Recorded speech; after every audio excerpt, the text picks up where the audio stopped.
네, 안녕하세요. 무속중세조사입니다. 전 시간에 이어가지고 기간과 기한의 개념의 연속적인 그런 내용들을 한번 구체적으로 알아보는 시간을 갖도록 하겠습니다. 자, 전 시간에는요, 가장 그런 기본적인 내용들을 간략하게 말씀을 드리는데, 자, 이것은 이제 구체적으로 세부적인 그런 내용입니다. 세부적인 내용. 자, 이것이 어떻게 적용되고 어떻게 각기 다른지 그 개념을 한번 보도록 하겠습니다. 제척기간과 소멸시효. 자, 이거는 굉장히 중요한 내용입니다. 굉장히 중요한 내용인데, 자, 이 내용은 제가 누누이 강조하지만, 그 과세관청이 하는 일은 크게 두 가지로 나눠집니다. 첫 번째는 뭐냐면, 세금을 부과하는 것. 그리고 그 부과된 세금을 납부하지 않았을 때, 어떤 식으로 이것을 강제적으로 징수할 것인가. 그 징수할 수 있는 권리가 언제부터 언제까지인가. 그 규정되어 있는 것이 요 소멸시효입니다. 이해되시죠? 그래서 제척기간과 소멸시효 그리고 기수시기, 법정기일 각각 다른 개념인데, 자, 일단 제척기간부터 보도록 하겠습니다.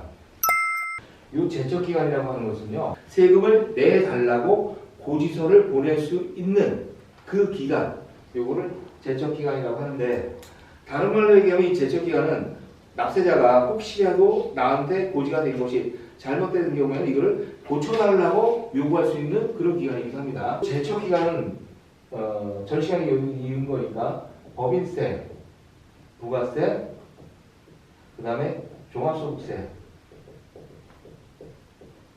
자, 세목은 뭐 여러 가지가 있지만 가장 일반적인 경우 세 가지를 놓고 본다면, 자, 법인세는요 1월 1일부터 12월 30일. 요거 확정된 거 아닙니다. 법인이 임의대로 설정할 수 있지만 대부분은 요거를 1월 1일부터 12월 30일까지를 사업연도로 하기 때문에 요때가 과세기간이라고 보시면 되고, 자, 요때로부터 3개월이니까 3월 31일까지 법인에 대해서 신고하고 납부하도록 되어 있습니다.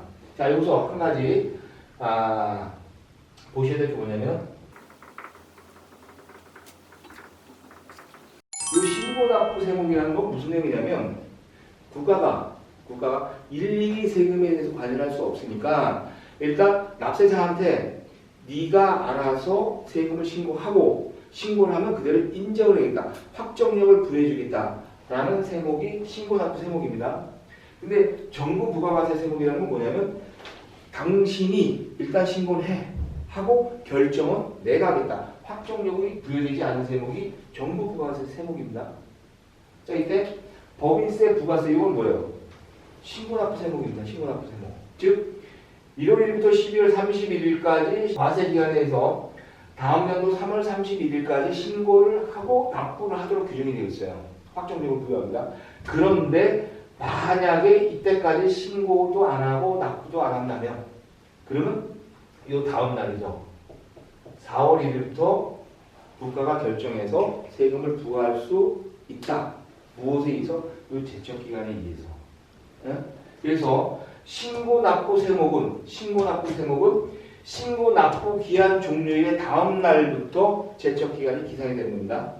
이해되시죠? 신고납부 세목은 요 제척기간 자체가 요 기간의 다음 날부터 기산이 된다. 자, 부가세도 마찬가지예요. 부가세 1기만 예를 들어 본다면 1월 1일부터 6월 30일까지에 대해서 7월 25일까지 세금을 신고해야 되는데, 만약 이때까지 신고를 못하게 된다면 7월 26일부터 제척기간이 기산이 되는 겁니다. 제척기간이. 그럼 제척기간은 얼마냐? 원칙적으로는 5년입니다. 5년.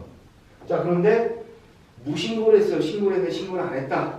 그러면 신고를 해야 되는 날의 다음 날부터 7년입니다. 7년. 자, 신고를 했어요. 신고를 했는데 알고 보니까 사기든 기타 부정한 행위를 통해서 신고를 했어요.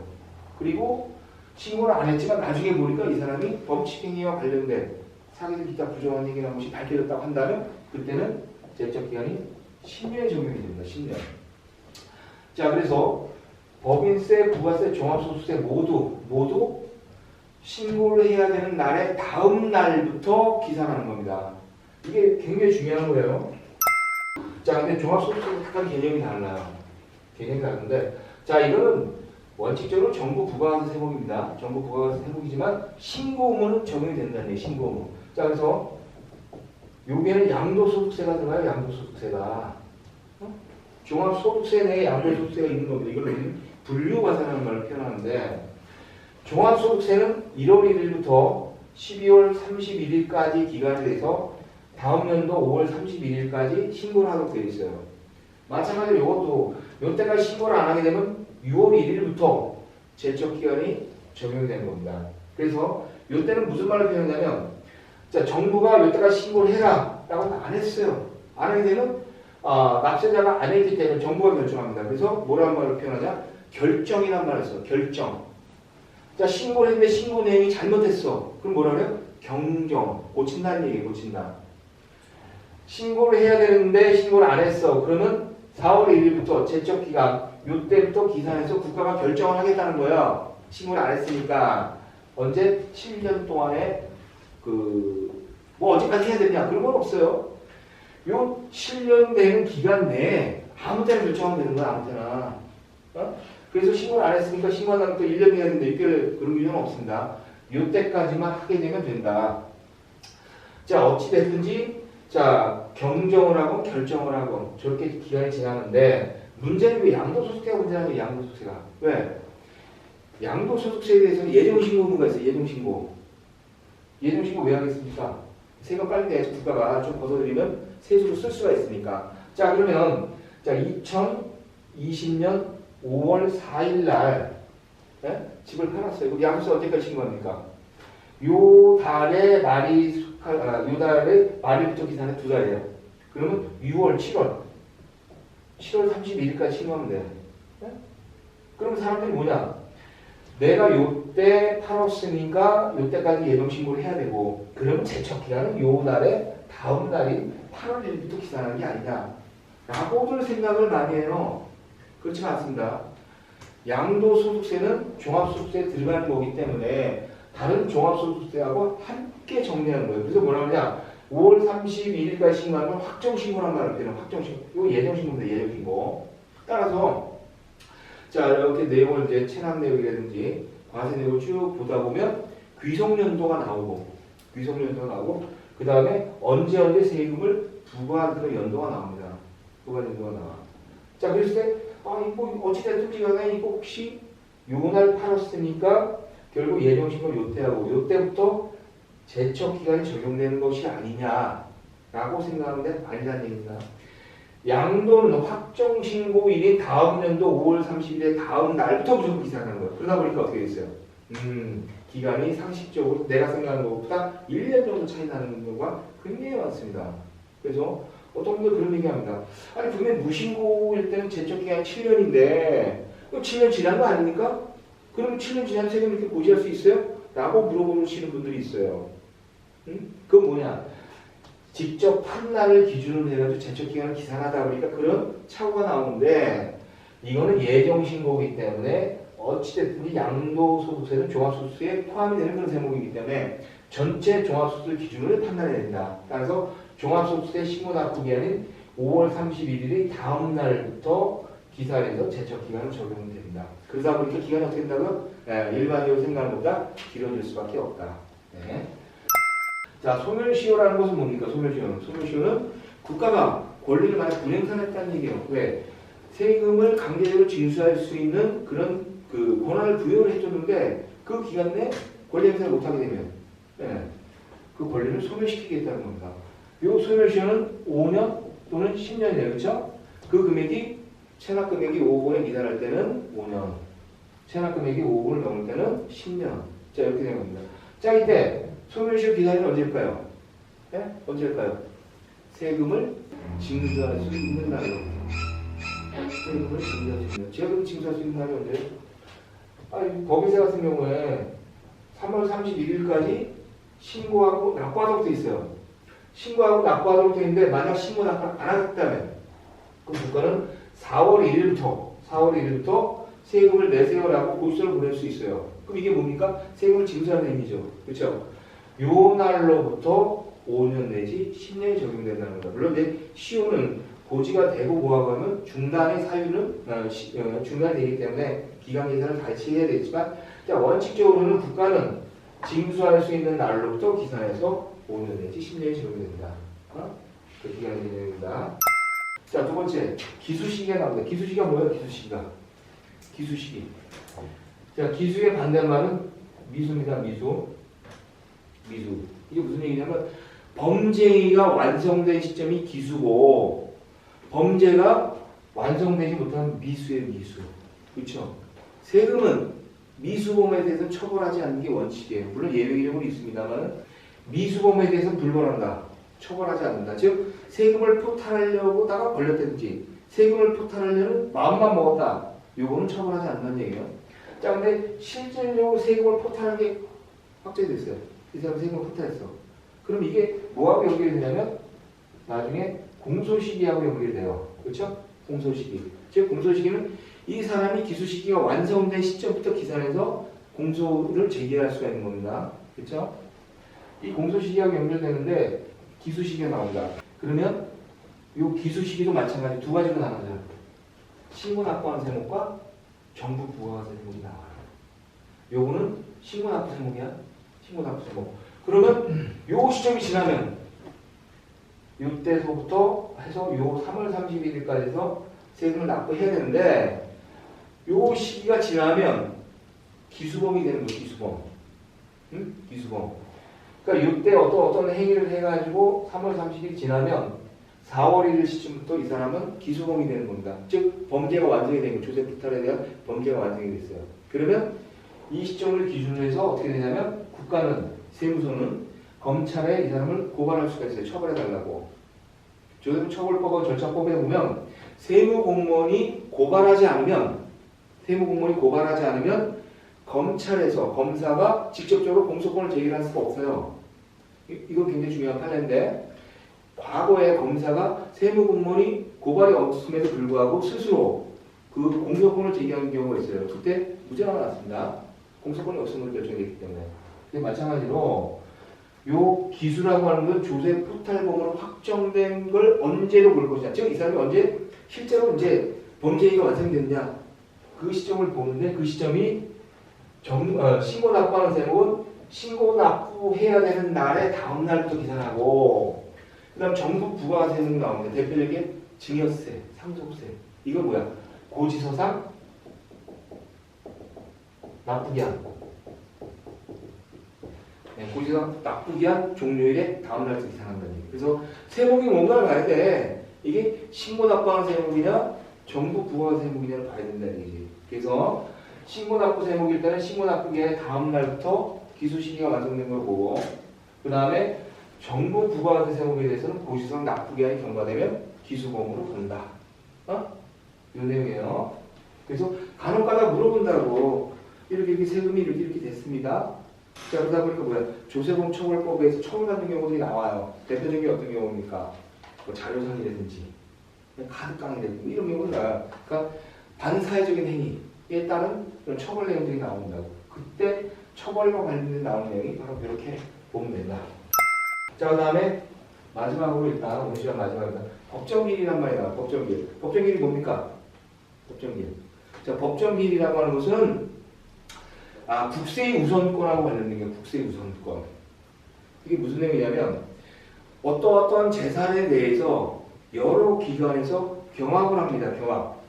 즉 예를 들면 아파트가 압류가 됐는데 아파트가 압류된 압류권자 또는 근저당권자 이해관계자를 놓고 보니까 세무서도 있고 개인 사채권자도 있고 그리고 근로자들이 임금을 못 받아서 압류한 경우도 있고 자 여러 가지 경우들이 나와요. 그때 누구부터 배당금을 줄 것이냐 공매를 해가지고 그 매각대금이 나오면 누구한테 먼저 변진해 줄 것이냐 그때의 판단 기준이 법정기일입니다. 법정기일.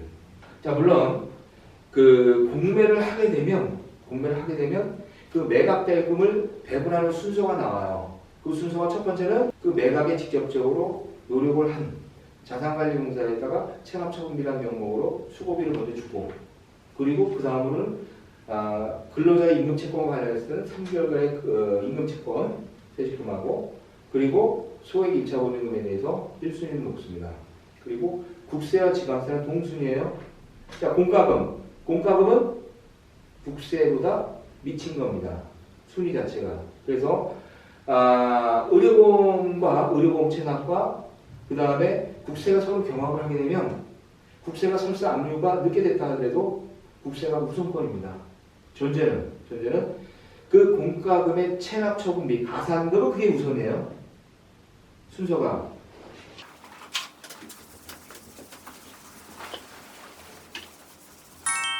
자, 집이 있어, 집이 있는데, 자, 이 집을 보니까 여러 군데에서 압류 또는 권리가 행사가 되고 있어요.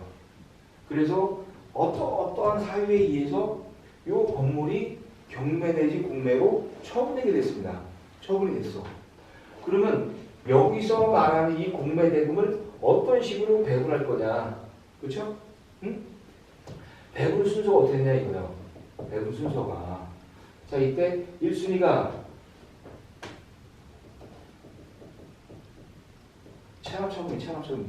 체납처분비는 공매를 주관한, 경매를 주관한 그 기관이 직접 비용이라고 해서 먼저 가져가는 겁니다. 두 번째는 뭐냐면 소액 임차 보증금하고 그 다음에 3개월간의 임금 채권. 이것이 2순위입니다. 3순위. 당의 재산에 부과된 세목이니까 상속세나 징해세나 종합부동산세 이게 이제 당일세야. 이거 뭐 별로 중요하지 않고. 자, 그 다음에 네 번째로 나온 게 이거야 이제. 자, 근저당, 전세권, 질권, 저당권이에요. 제일 많이 나온 게 근저당입니다. 근저당하고 그 다음에 국세하고 경합이 돼, 경합. 그럼 누가 먼저 이거에 대해서 변제를 받아야 되느냐? 그걸 나눈 게 법정기예요, 법정기. 그럼 법정기예요. 자, 우리가 이제 부가세 같은 경우 신고를 하잖아요, 그렇죠? 신고. 그 다음에 신고 납부하는 세목 말고 정부 부가가 부가세목. 신고 납부하는 세목은 신고일이고 정부 부가세 세목은 고지서 발송이래요. 발송. 그 무슨 얘기냐? 고지서를 발송을 세금을 내라고 발송을 했는데 그 전에 전세권, 질권, 저당권이 설정돼 있으면 이 사채권이 우선한다는 얘기. 사채권이 고지서를 세금을 내세요라고 발송을 했는데 그 이후에 저당권이 설정이 돼 있다면 국세가 먼저 한다는 얘기입니다. 그래서 내가 이 얘기를 왜 하냐면 약간의 시기가 다 달라. 그리고 어떤 사람들은 뭐라고 얘기하냐면 국세가 세금이 무조건 우선하는 거 아닙니까? 라고 생각하는 사람들이 굉장히 많아요. 국세가 우선한다. 여기서 뭐 국세 우선권이 나와 있는데 여기서 국세 우선권이라는 건 무조건적으로 우선하는 것이 아니라 일정한 요건을 갖춰야지 국세가 우선하는 것이지 무조건적으로 우선하는 건 아니다. 그래서 간혹가다 또 요걸 갖고 얘기하는 사람이 있어요. 뭐냐면 의료보험. 의료보험 체납에 가고 있는데 이 의료보험 체납이 만약 발생하게 되면 이때는 어떻게 되냐? 국세가 무조건 선순위다. 그러면 이 의료보험은 다음 순위로 내려간다는 얘기예요. 그런데 국세 이전에 의료보험 체납에 대해서 의료보험공단이 먼저 압류를 해버렸어요. 압류를 했는데 그럼 얘네가 우선이냐? 그건 아니고 설사 먼저 압류를 했다 하더라도 국세보다는 후순위다. 그러나 의료보험에 대한 가산금 있잖아요. 가산금. 그거는 얘네가 먼저 압류했다면 그거는 국세보다 우선한다는 얘기예요. 분류를 해가지고 됩니다. 분류. 응? 그때 적용되는 날짜가 법정기이다. 이렇게 보시면 된다는 얘기죠. 그래서 정리를 해본다면 하여튼 세법 보다 보면 굉장히 많아. 기간이. 기산점은 언제 나오고 만료점은 언제 나오고 그 다음 권리 행사를 언제 할 수 있고 언제가 종료한다. 굉장히 시점들이 많이 나와. 그러면 자, 간혹 가다가 우리가 이제 부동산을 압류해가지고 그 다음에 공매가 넘어갔어요. 자, 그러다 보면 실익이 있는 압류냐 실익이 없는 압류냐에서 따져봐야 되고 때로는 세무 공무원이 잘못해가지고 납세자한테 피해가 오는 경우들도 있어요. 지난번에도 왔습니다만은 여기 보시면 이렇게 나와있어요. 당했어요. 당의 재산에 부과된 세목은 선순위의 그 무조건. 그럼 무슨 얘기냐? 나중에 이렇게 공매가 완료되면 채권자들이 내가 얼마를 받아야 된다고 다 청구를 하죠. 그렇죠? 그러면 순위를 정리를 해서 법원 또는 자산관리공사에서 돈을 나눠줍니다. 이거 청구를 안 해버렸어요. 우선순위임에도 불구하고 청구를 안 해요. 그럼 누가 책임져야 돼요? 받을 수 있음에도 불구하고 청구를 안 하면서 못 받게 되는 그런 경우들이 종종 발생한다. 그랬을 때 아니 당일세가 있는데 왜 못 받았을까요? 라고 무엇인가를 검토하고 또는 조언해 줄 수가 있어야 되는데 그건 바로 요러요러한 배분 순서에 입각하기 때문에 그렇다. 이때 꼭 봐야 될 게 바로 여기 나와 있는 법정 기간입니다. 기간. 이 시점 봐야 된다. 그래서 세법에는 어떤 경우에는 어떤 그 규정이 적용되고 또 이런 경우는 이런 게 적용되고 그런 내용이 굉장히 많아요.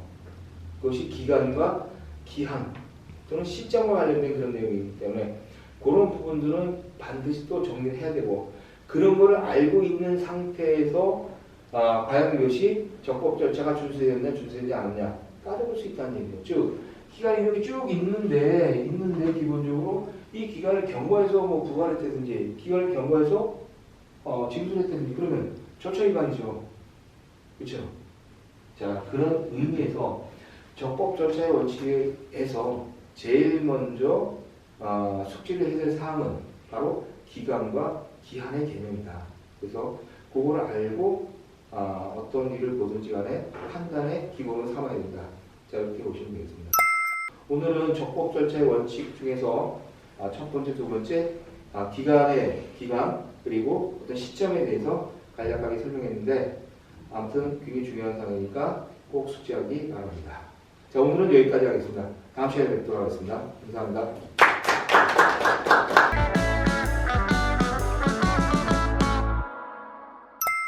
아 맞다 알람 설정까지